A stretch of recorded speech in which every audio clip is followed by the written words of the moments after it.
자, 오늘은 행복이란 찬양을 하고요. 가정의 날이라서요.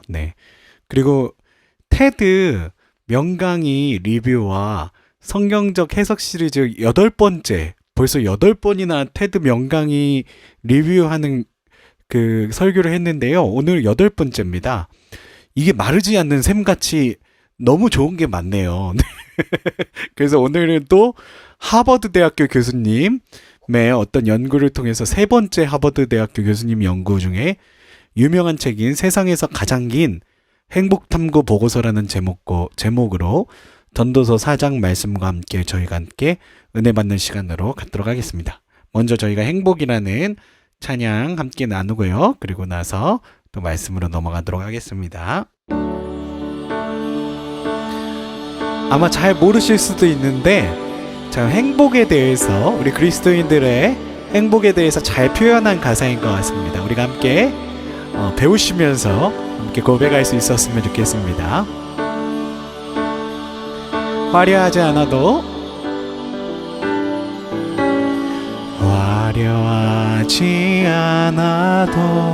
정결하게 사는 삶, 가진 것이 적어도 감사하며 사는 삶, 내게 주신 작은 힘 나눠주며 사는 삶, 이것이 나의 삶의 행복이라오.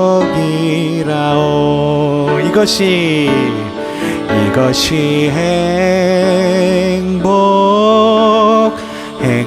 행복이라오. 세상은 알 수 없는 하나님 선물, 이것이 행복이라오. 하나님의 자녀로 살아가는 것, 이것이 행복이라오. 아멘. 눈물 날 일 많지만 기도할 수 있는 것, 억울한 일 많으나 주를 위해 참는 것, 비록 짧은 나의 삶 주 뜻대로 사는 것, 이것이 나의 삶의 행복이라오. 아멘. 이것이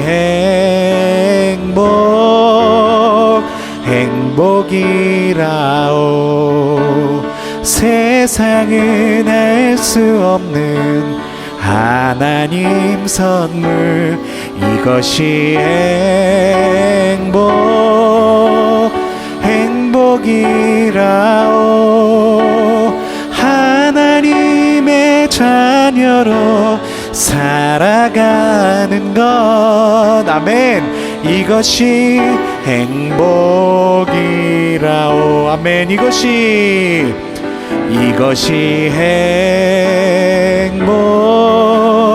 행복이라오.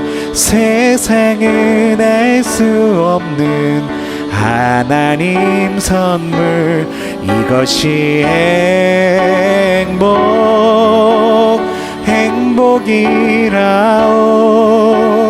하나님의 자녀로 살아가는 것, 이것이 행복이라오. 아멘. 주님 감사합니다.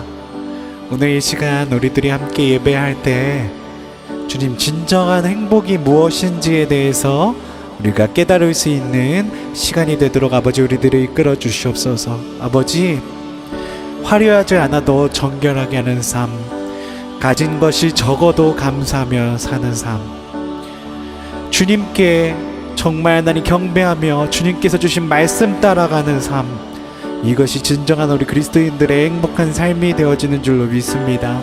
주님 붙들어 주셔서 우리가 주님께서 주신 그 은혜를 누리며 행복하게 살아가는 우리 그리스도인들이 되도록 축복하여 주시옵소서. 지금 이 시간 우리가 이 찬양의 가사의 행복을 묵상하면서 주님, 우리가 주님 뜻 따르며 행복한 신자들 되게 해달라고 우리 함께 묵상하며 기도하며 나가겠습니다. 함께 기도하겠습니다. 아버지, 진정한 행복은 아버지 주님 안에 있습니다. 아버지, 하나님, 진정한 행복은 우리 가족 간에 있습니다. 아버지, 진정한 행복은 우리 교우들의 사랑 가운데 있는 줄로 믿습니다. 아버지, 우리들의 하나님, 정말 큰 행복을 쫓아가려고 우리들의 탐욕과 욕심에 물드는 그런 자들이 되는 것이 아니라 하나님께서 주신 그 하나님, 소박하고 정갈하지만 우리가 하나님을 사랑하면서 오는 참 기쁨, 하늘의 기쁨, 하늘의 보화를 누릴 줄 아는 그런 행복을 추구하는 우리들의 인생이 되도록 아버지 역사에 인도하여 주시옵소서. 아버지, 진정한 행복을 구합니다. 하나님 나라의 소망을 구합니다. 하나님의 행복을 구합니다. 오늘 이 시간 우리들에게 지혜 주시고 소망 주시옵소서. 이것이 행복이라오. 세상은 알 수 없는 하나님 선물. 이것이 행복이라오. 하나님의 자녀로 살아가는 것, 이것이 행복이라오. 아멘. 주님의 자녀로 살아가며 진정한 행복 가운데 거하는 우리 모두의 삶이 되어지기를 간절히 소망합니다. 아멘. 오늘 하나님께서 우리에게 주시는 말씀은 전도서 4장 8절에서 12절에 있는 말씀입니다. 어떤 사람은 아들도 없고 형제도 없이 홀로 있으나 그의 모든 수고에는 끝이 없도다. 또 비록 그의 눈은 부요를 족하게 여기지 아니하면서 이르기를 내가 누구를 위하여는 이같이 수고하고 나를 위하여는 행복을 누리지 못하는가 하여도 이것도 헛되어 불행한 노고로다. 두 사람이 한 사람보다 나음은 그들이 수고함으로 좋은 상을 얻을 것임이라. 혹시 그들이 넘어지면 하나가 그 동물을 붙들어 일으키려거니와 홀로 있어 넘어지고 붙들어 일으킬 자가 없는 자에게는 화가 있으리라. 또 두 사람이 함께 누우면 따뜻하거니와 한 사람이면 어찌 따뜻하랴. 한 사람이면 패하겠거니와 두 사람이면 맞설 수 있나니 새 겹줄은 쉽게 끊어지지 아니하느니라. 아멘. 오늘은 세상에서 가장 긴 행복 탐구 보고서라는 제목으로 함께 은혜 나눌 수 있었으면 좋겠습니다. 하버드 대학교의 성인 발달 연구의 결과를 저희가 좀 오늘은요, 미리 좀 이렇게 학습할 수 있었으면 좋겠고요. 그 결과에 이르면은요, 진정한 행복은 질적인 인간관계에 있다고 합니다. 그래서 그 내용에 대해서 저희가 조금 깨닫고요. 이어서 전도서 말씀을 통하여서 우리가 세 겹줄의 어떤 그리스도인이 될 때, 세 겹줄의 인생을 살아갈 때 우리가 행복하고 주님께도 기쁨이 되는 그런 인생이 되어질 줄로 믿습니다. 그래서 우리가 세 겹줄이 되는 인생이 되기를 전도서 말씀을 통해서 결단할 수 있는 이 시간이 되면 참으로 유익한 시간이 되어질 줄로 믿습니다. 오늘 함께 살펴볼 전도서 말씀과 함께 살펴볼 책과 그 저자는요, 로버트 윌딩거 박사님이십니다. 아래 사진 아래 잠깐 제가 조그만하게 이렇게 책을 넣어놨는데요. 요거는 지금 원래 원제는 The Good Life라고 하는 원제가 있는데요. 한국어로 번역된 그 번역본인데요. 그 제목은 세상에서 제일 긴 행복탐구 보고서라는 제목으로 이렇게 번역이 되었습니다. 근데요, 제가 이거 보면서요, 참 한국 사람들 대단하다라는 생각을 했어요. The Good Life라고 하면은요, 별로 이렇게 흥미가 안 생길 것 같아요.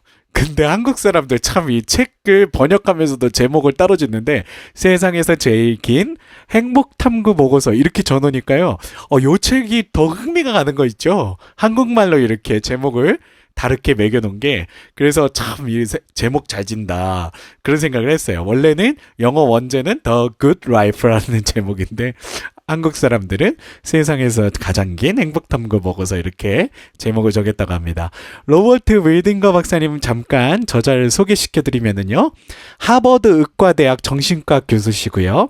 매사추세츠 종합병원의 하버드 성인발달 연구 책임자 그리고 수명연구재단의 공동 설립자십니다. 하버드 대학교에서 학사 학위를 받으셨고요. 하버드 의과대학에서 의학 박사 학위를 받으셨습니다. 현재 정신과 의사 겸 정신분석가로 활동 중이시고요. 하버드 정신과 레지던트들을 위한 심리치료 교육 프로그램을 담당하고 계십니다.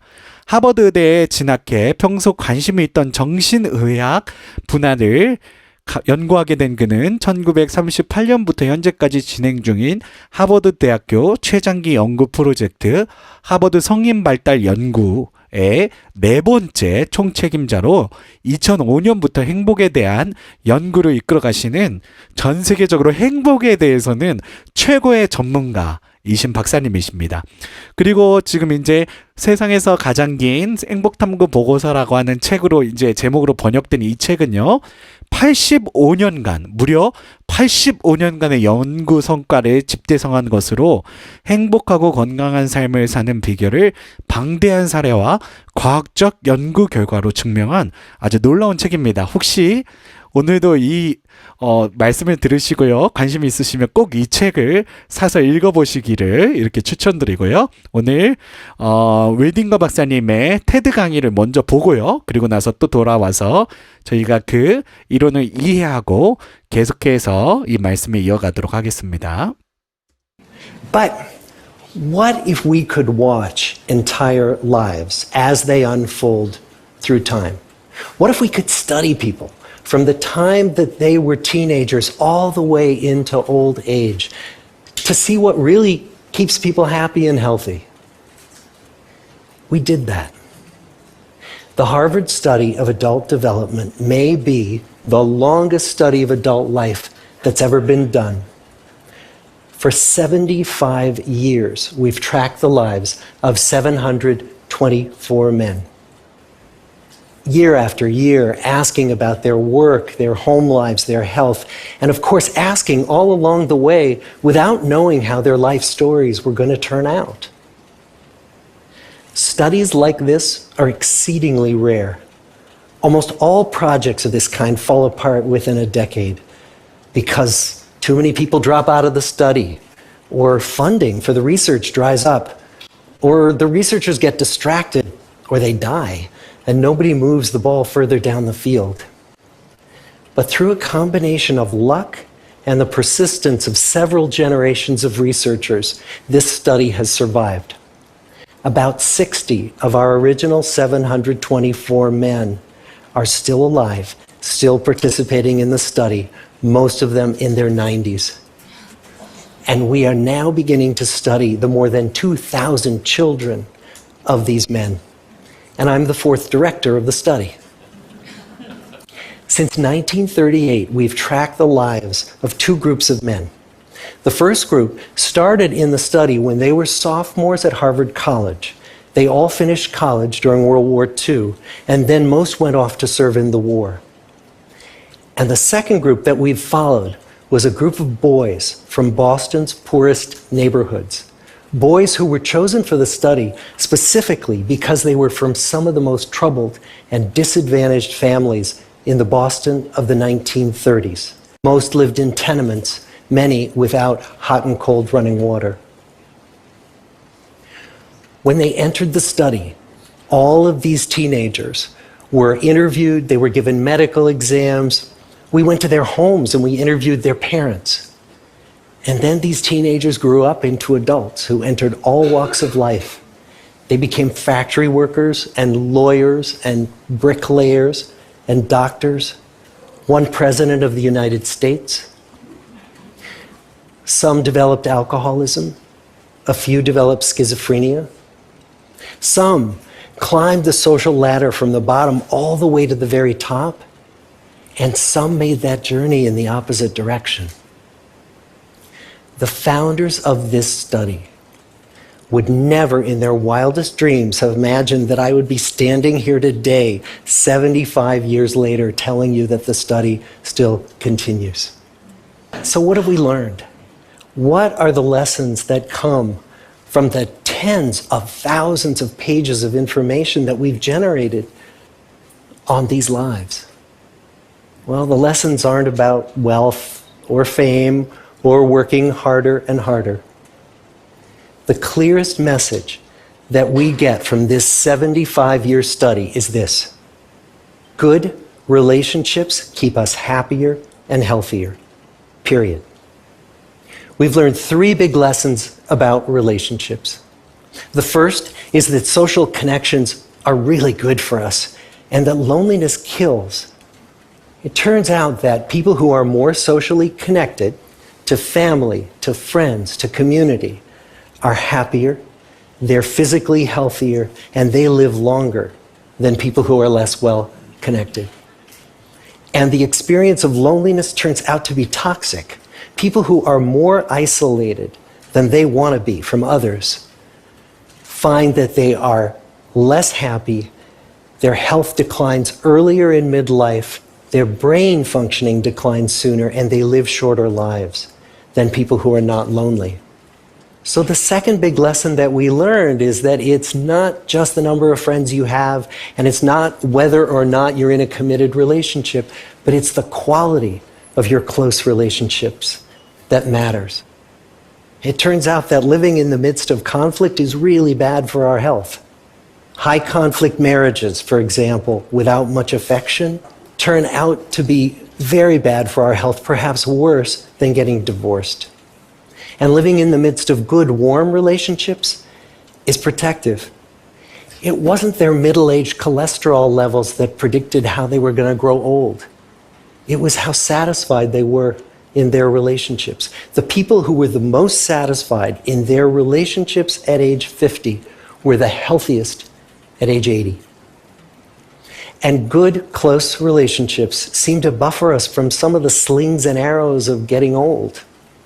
Our most happily partnered men and women reported in their 80s that on the days when they had more physical pain, their moods stayed just as happy. But the people who were in unhappy relationships, on the days when they reported more physical pain, it was magnified by more emotional pain. And the third big lesson that we learn about relationships and our health is that good relationships don't just protect our bodies, they protect our brains. It turns out that being in a securely attached relationship to another person in your 80s is protective. That the people who are in relationships where they really feel they can count on the other person in times of need, those people's memories stay sharper longer. And the people in relationships where they feel they really can't count on the other one, those are the people who experience earlier memory decline. So, this message that good, close relationships are good for our health and well-being, this is wisdom that's as old as the hills. Why is this so hard to get and so easy to ignore? Well, we're human. What we'd really like is a quick fix, something we can get that'll make our lives good and keep them that way. Relationships are messy and they're complicated, and the hard work of tending to family and friends, that's not sexy or glamorous. It's also lifelong. It never ends. The people in our 75-year study who were the happiest in retirement were the people who had actively worked to replace workmates with new playmates. I'd like to close with a quote from Mark Twain. More than a century ago, he was looking back on his life, and he wrote this: "There isn't time, so brief is life, for bickerings, apologies, heartburnings, callings to account. There is only time for loving, and but an instant, so to speak, for that.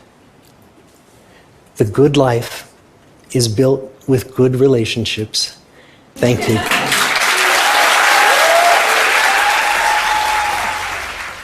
네, 잘 보셨죠? 마지막에 마크 트웨인 선생님의 이야기를 인용하시는데 제가 울컥했었어요. 아, 그렇구나. 진정한 행복은 이 서로 사랑하는 사람들과의 관계를 통해서 이렇게 일어나는 거구나. 지금 우리가 미워할 때가 아니구나. 사랑할 때구나라는 그런 메시지를 던져주시는데요. 굉장히 이 온화하신 말씀이 굉장히 이렇게 울컥하게 만들더라고요.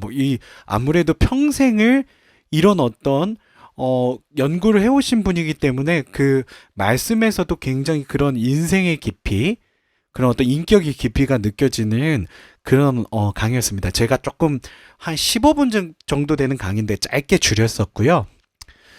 어, 먼저 이제 윌딩거 박사님이 하버드 대학교 성인 발달 연구에 대해서 소개를 하셨어요. 이 연구가 1938년에 시작이 됐는데요. 하버드대 2학년 재학생 268명, 보스턴에 위치한 최빈곤층 10대 후반 456명을 두 그룹으로 분류해서 85년간 그들의 삶을 추적 조사했습니다. 아마 이 책이 나왔던 시기, 그 강의를 하셨던 시기하고도 지금은 굉장히 2024년하고는 떨어져 있으니까요. 한 10년 정도 더 지났을 거예요. 심지어 한 95년간 지금도 아마 이 연구를 하고 계실 텐데요. 이 연구는 온갖 역경 속에서도 굳건히 현재까지 진행 중인 연구로 85년 동안 84%의 참가자들이 연구에 지속적으로 참여했고 이 중 60명은 90세를 넘어가셨고요.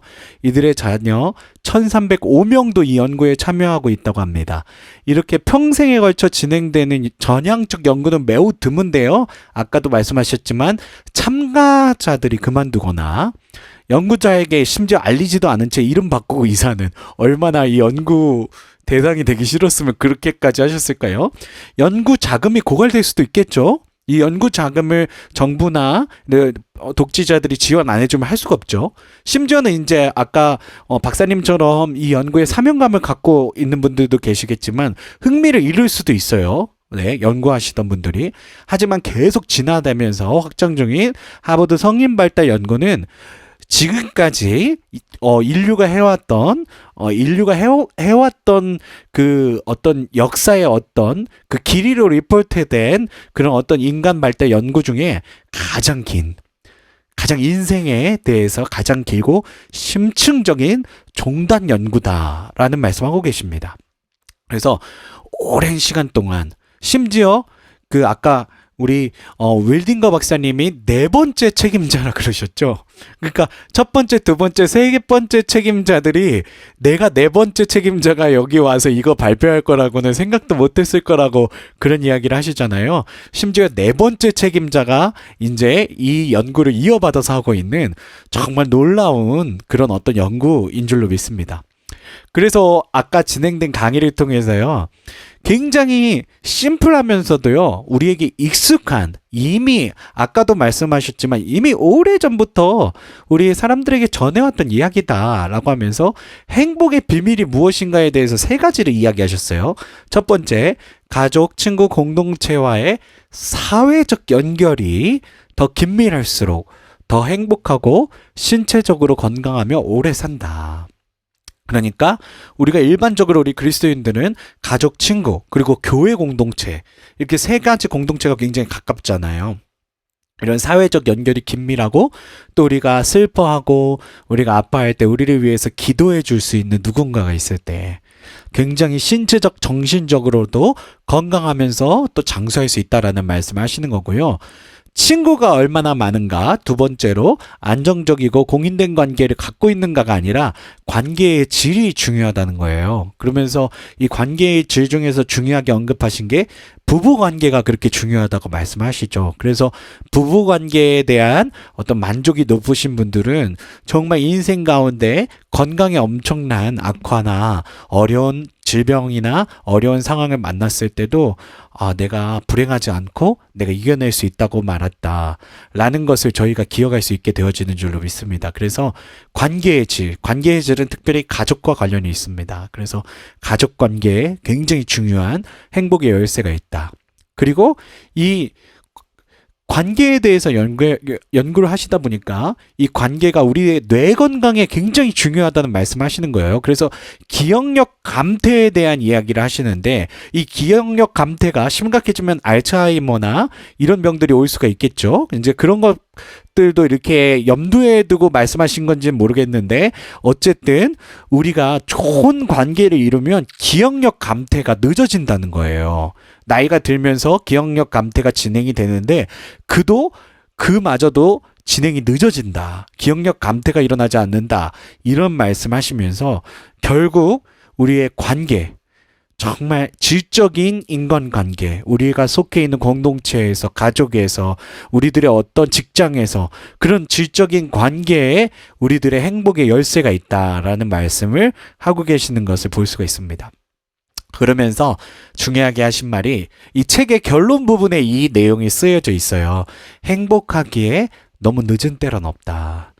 가장 중요한 발견 대부분은 참가자들이 이미 자기 삶의 많은 부분을 산후에 알게 된 것이다. 그러니까 이 연구에 참여한 참가자들이 최고의 수혜자들이 돼야 되는데 참가자들이 이제 90세가 되고 막 지금 너무 많은 분들이 이제 별세하셨겠죠. 근데 그분들은 몰랐다는 거예요. 연구가 너무 더디게 진행이 됐으니까. 그래서 그들은 본인에게 가장 도움이 되었을 순간에 우리 연구의 혜택을 누리지 못했다. 그것이 우리가 이 책을 쓴 이유다. 그들과 공유할 수 없었던 것을 여러분들과 공유하고 싶었다. 인간의 번영에 대한 많은 연구, 우리의 종단 연구와 수십 개의 다른 연구는 나이가 몇 살인지, 인생 주기의 어느 지점에 있던지, 결혼을 했는지 안 했는지, 내향적인지 외향적인지에 상관없이 사람은 누구나 자기 삶에서 긍정적인 전환을 이룰 수 있다는 사실을 명확하게 보여주기 때문이다. 아까도 말씀하셨지만 마지막에 강의할 때 그 말씀하셨죠.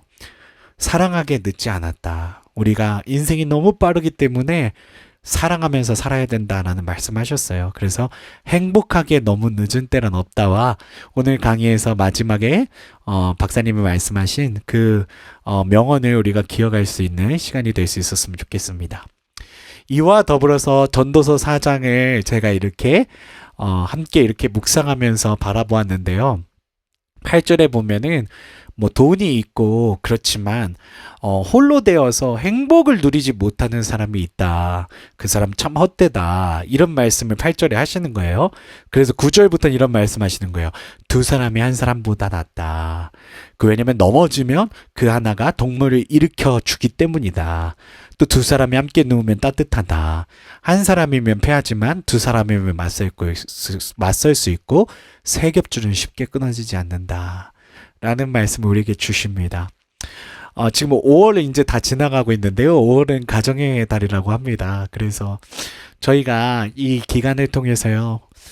특별히 이 행복을 함께 누려야 될 가장 중요한 사람은 가정인 것 같아요.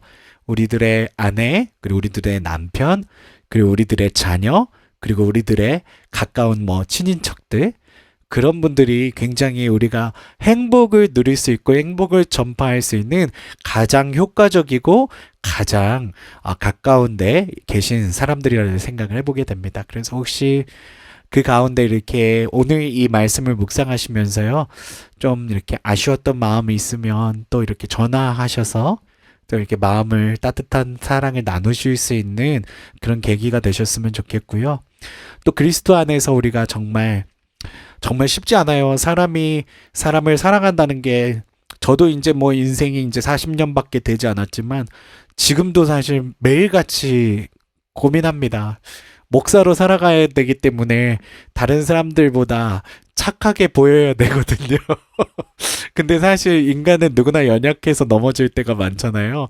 그래서 저희도 막 이렇게 가까운 관계에서 늘 어떻게 잘하려고 노력하지만 그 가운데 상처도 있고 넘어질 때도 참 많지만 그럼에도 불구하고 사랑을 선택하고 그럼에도 불구하고 우리의 선함을 드러낼 수 있는 그리스도인의 어떤 그런 선함과 사랑, 하나님의 사랑을 전할 수 있는 그런 길을 선택하는 것이 결국에는 우리들의 삶으로 하여금 건강하고 행복하고 그리고 또 구원이 있고 주님께서 주시는 구원을 누리고 그리고 또 기억력 감퇴로부터도 우리가 안전할 수 있는 그런 길이 되어질 줄로 믿습니다. 그래서 오늘 로버트 박사님의 연구와 전도서 4장 말씀을 통해서 오늘 교훈을 얻으시는 저와 여러분들이 다 되시기를 간절히 축복합니다. 아멘.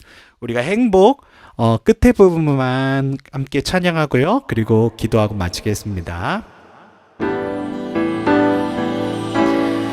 이것이